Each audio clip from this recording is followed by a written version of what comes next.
Bismillahirrahmanirrahim. Assalamualaikum warahmatullahi wabarakatuh. Perkenalkan, saya Marwina Apriyanti dengan NIM A1C1190017 dari kelas reguler B Pendidikan Kimia 2019.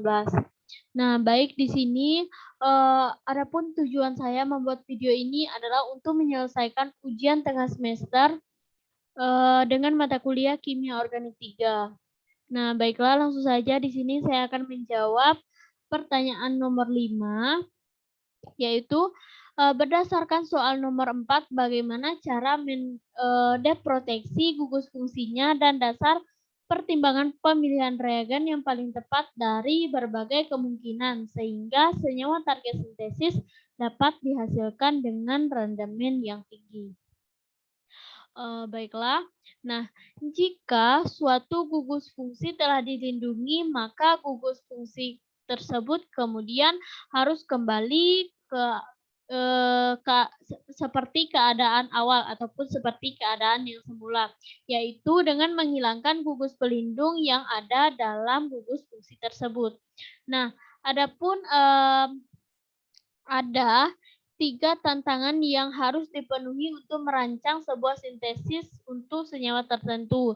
Yang pertama yaitu kerangka atom karbon ataupun kerangka kompleks yang diinginkan harus dirakit ataupun ditentukan atau disusun terlebih dahulu. Yang kedua yaitu gugus fungsional yang menjadi ciri senyawa yang diinginkan harus diperkenalkan ataupun diubah dari gugus lain pada posisi yang tepat. Nah, yang ketiga yaitu jika muncul pusat stereogenik maka harus diperbaiki dengan cara yang tepat.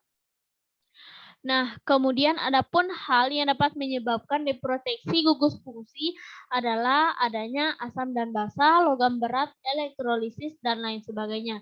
Nah, dalam hal mempertimbangkan reagen yang akan dibutuhkan dalam senyawa tersebut, maka kita harus memilih reagen yang dianggap benar-benar pas untuk sintesis senyawa tersebut. Maka dari itu, kita akan membutuhkan suatu reagen yang benar-benar ekstra sehingga nantinya akan mempermudah kita dalam mendapatkan hasil rendemen yang tinggi dari sintesis senyawa tersebut.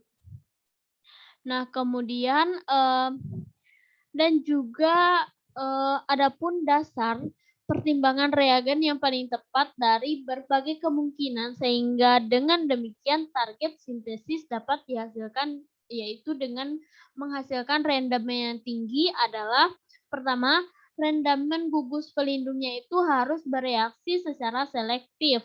Yang kedua yaitu gugus pelindung tidak mengalami deprotonasi. Yang ketiga yaitu gugus pelindung harus secara selektor harus dengan reagen deproteksi dan tidak merusak hasil reaksi ataupun tidak mengganggu kestabilan gugus fungsi yang baru terbentuk. Baiklah, di sini adapun contoh. Nah, contoh ini berdasarkan contoh yang nomor 4 tadi, di mana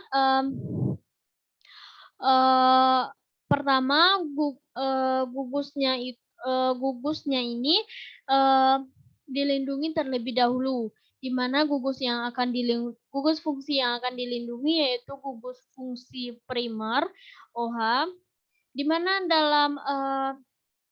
di dalam senyawa tersebut terdapat 2 gugus yang sejenis yaitu alkohol. Nah, selanjutnya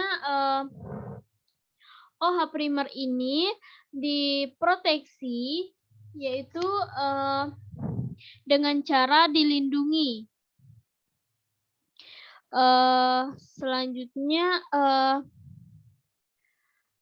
gugus yang telah dilindungi ini diberi tanda yaitu berupa tanda lingkaran ataupun sejenis lingkaran yang mana kemudian setelah kita lindungi gugus fungsi tersebut, selanjutnya kita akan melakukan reaksi-reaksi yang kita inginkan. Nah, di sini seperti yang telah saya jelaskan tadi pada video sebelumnya, yaitu pada nomor 4 tadi, contoh ini menggunakan reaksi oksidasi. Sehingga dengan digunakannya reaksi oksidasi ini akan menghasilkan suatu senyawa ester.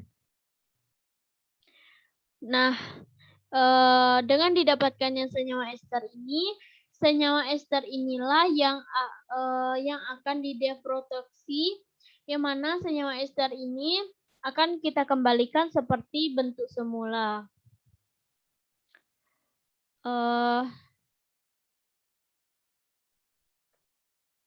Nah, saya ulangi. Nah, setelah selesai, kita dapatkan senyawa yang kita inginkan, yaitu mengandung keton tadi. Maka gugus pelindungnya ini akan kita hilangkan ataupun kita akan melakukan proses deproteksi, sehingga senyawa yang akan kita dapatkan nanti yaitu senyawa keton yang mengandung senyawa hidroksil. Ini merupakan senyawa yang telah dihilangkan gugus fungsinya, yang biasa disebut dengan proses deproteksi. Mungkin cukup sekian penjelasan saya tentang pertanyaan nomor 5. Jika ada salah katanya saya mohon maaf. Saya akhiri dengan wabillahi taufiq wal hidayah. Wassalamualaikum warahmatullahi wabarakatuh.